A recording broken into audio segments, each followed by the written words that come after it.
The TMJ-TMD conundrum is real and has been puzzling the dental and medical professions for decades.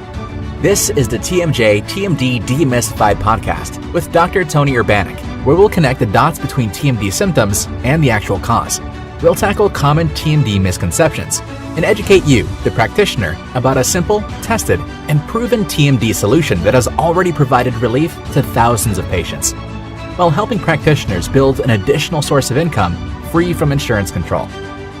Welcome to this episode of the TMJ-TMD Demystified podcast.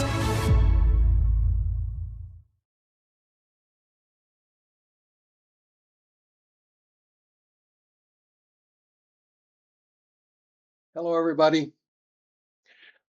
Welcome to the next episode of TMD Demystified. I am Tony Urbanek. Today is a special day for me and our organization because we are able to use the new studio that has just been set up that you can see behind me. I'm proud to be able to do this in a little more sophisticated way. And I look forward to any comments that you may have when we start doing our first live stream, which will occur next Saturday at noon Central Time, the date being April the 4th, 2026. But today I am inaugurating our new studio, which was designed and put together with the help of my IT technician, who is very able, very astute at putting these things together. I could never do it myself. Manny has been extremely helpful in putting together the pieces, the computer pieces, the entire process of live streaming, so it makes it easy for me. So without any further explanation, again, welcome to TMD Demystified. Today's topic is entitled, Orthodontists Can Create TMD, which is a fact. And I'm going to explain this, and I want to do it carefully. I hope I won't take too much time doing this, but I want to make some very specific points directed to my dental colleagues, specifically also my dental specialty colleagues, my orthodontic colleagues, and also directed to the many patients who watch these podcasts, because as you well know, if you're watching this, you're interested in the solution for TMD, actually what the process is, the process that creates the symptoms, which we've discussed so many times. And I have mentioned in passing that orthodontists and orthodontic treatment can create temporomandibular joint disease, and this is a fact. But I want to explain it a little bit more today. I want to define it. I want to make sure that you understand my purpose here in doing this, which is nothing more than solving this problem, widespread problem of temporomandibular joint disorder that affects a huge number of people. 45% of females in the United States of America have temporomandibular joint symptoms coming from chronic inflammation within the temporomandibular joint. But again, today's topic and title is Orthodontists Can Create TMD. As usual, let me define terms a little bit so there's no misunderstanding of what I'm trying to say. So I write a blog 2 days prior to my podcast on the same topic. So the same topic is basically covered in condensed form which is seen on our website, but in a very condensed form. But I'd like to read a few paragraphs from the blog that I wrote 2 days ago with the same title, Orthodontists Can Create TMD, to define our terms. There is a word that defines the occasions when a healthcare provider creates or contributes to a disease process. The descriptive term is iatrogenic. According to Merriam-Webster, the dictionary, Iatrogenic is defined as, according to the dictionary, damage or disease induced unintentionally by a physician or surgeon or by medical treatment or diagnostic procedures. It is derived from the Greek iatros, physician, meaning physician, and genic, created from physician. Unfortunately, there are many examples of this throughout history up to present time. Please note the definition explicitly indicates the word unintentionally. I am not promoting that doctors cause or contribute to disease intentionally. If they did cause or contribute to disease intentionally, it would be called by another name, from unethical to criminal. That is not what I'm referring to. Unintentional.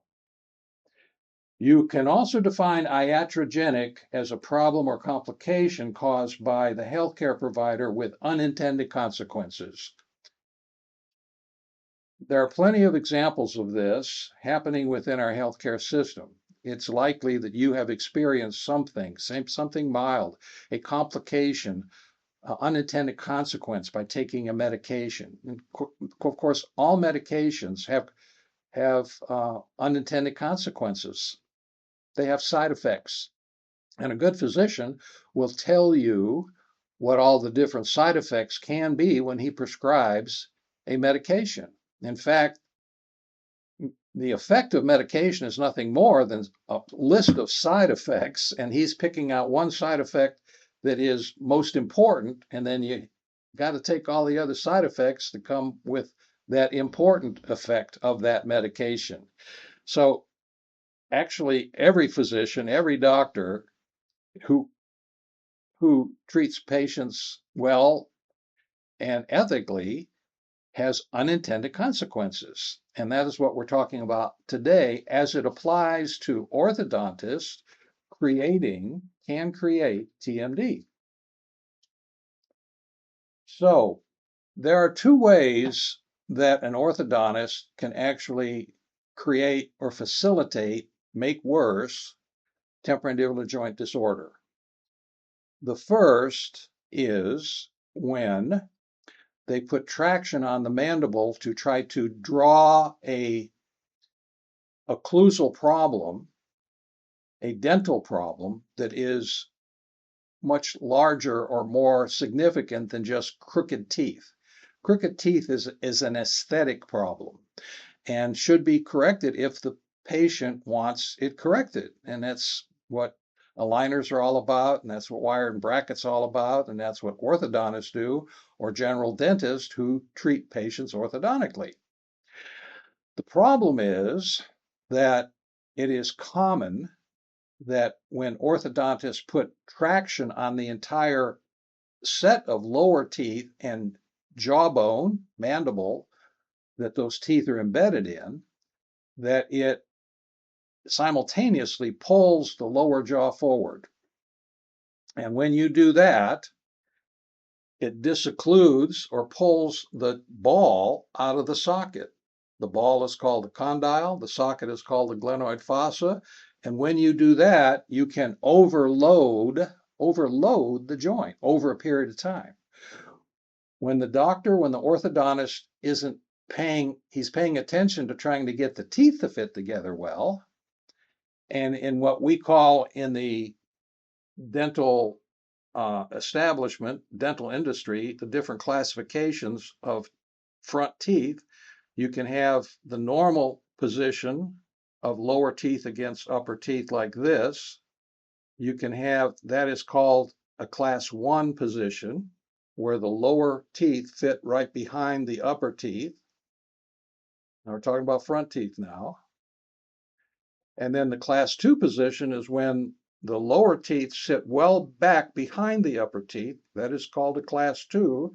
And then a class 3 is when the lower teeth fit outside the upper teeth in front, either directly against or out in front of the teeth. It's called a class 3.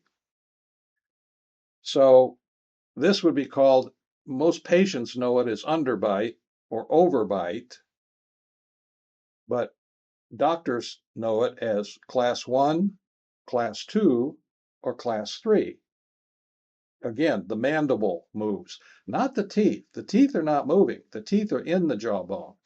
But when the orthodontists try to fix a class 2 position of the jaw by tugging on the teeth, it literally pulls the entire mandible forward.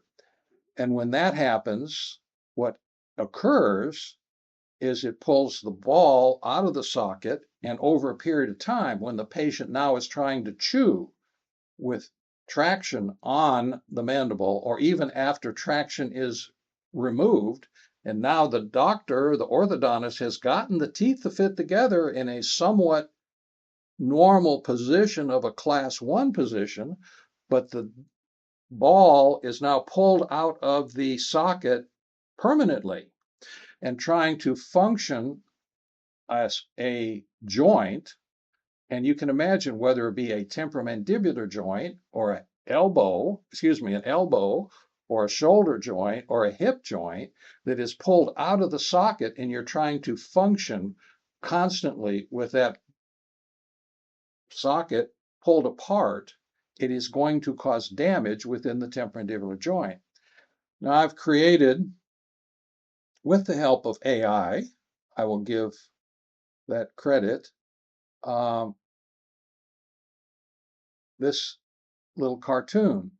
And I hope it is significant and you can understand it.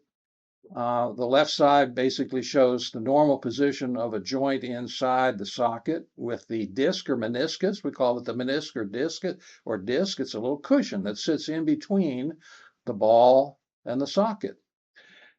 And that meniscus, then, when you put traction on the mandible, indicated by the arrow, will pull the ball out of the socket, can damage the meniscus, the cushion. It pushes it forward, causes it tremendous amount of loads, and then you get damage and inflammation, leading to chronic inflammation, joint compression against the temporal bone, cartilage damage, chronic inflammation, and eventually degenerative change of the bony parts of the joint itself. And that is, by definition, what TMD is all about. TMD is nothing more than inflammation, chronic inflammation within the temporomandibular joint, which creates all the symptoms. So you can see why it is essential that orthodontists or general dentists who try to do orthodontics in their office need to be aware that putting traction on the mandible, which can be done with intraoral devices, intraoral elastics, or in some cases, in extreme cases, head frames, external devices, which pull the mandible forward. And likewise, there are traction devices, either elastics or external head frame devices that literally in a class 3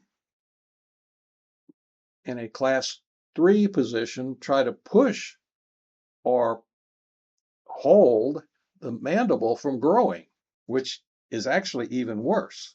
That will really enhance damage to the temporomandibular joint, which may not show up immediately. It may take several months or even several years for the damage to get to the point, the chronic inflammation, to damage the structures within the joint itself, to begin creating enough chronic inflammation that does not go on to healing, that will create all of the symptoms, which I will repeat again: frequent and or recurring bad headaches, earaches, jaw pain, neck pain, tinnitus, ringing in the ears, subjective hearing loss, feeling like your ear's full of water, vertigo/dizziness, upper back and shoulder pain and tightness, which is extremely common, arm, hand, finger tingling and numbness, and various kinds of jaw locking. Once you damage the joint, then the meniscus cushion begins to get loose. It starts to click, and then it starts to pop and hold